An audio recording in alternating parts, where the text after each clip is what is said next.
Music gets right to the part of the brain that triggers emotion for us. Not to oversimplify it too much, but as ancient beings, that ancient part of our brain is responsible for how we would respond to triggers that make us either scared or angry. You've heard of the fight, flight, or freeze. A lot of that comes from sound. Sound enters our ears, of course, and it's processed 10 times faster than what happens up in the cerebral cortex.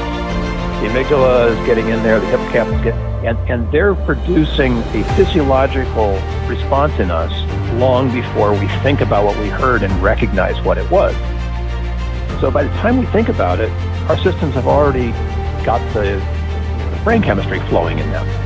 Either fight, flight, freeze, or some people would say feed or mate, so famous 5 Fs, fight, flight, freeze, feed, or mate.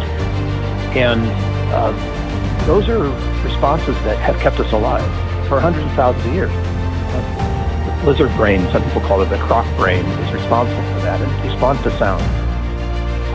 Sight is also pretty fast, but sound is the thing that tends to spark up what we recognize as feelings or emotions.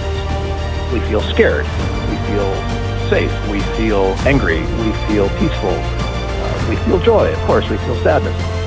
And all of those feelings are available to us in sound and rhythm. And dialing in on those things and then using the information that we get from music to, I don't want to say intelligently, but holistically process the stimulus that we got.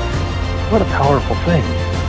Because you can play around with fear, for example, without having to be in a situation where you might be terrified. And becoming familiar with how fear works on you is a great invitation that music has for you.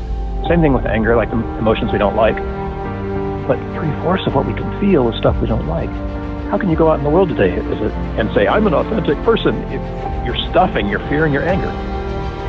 That's part of what makes you you, and part of what makes me me. And to be able to engage with those things we don't like safely and powerfully, like that evening where I basically listened to myself alive, if you welcome that stuff in, it will, first of all, release the feeling you don't want, but when that feeling is gone, it's replaced with energy and passion and purpose and intention and all the stuff you do want. And both of those things are authentically a part of you.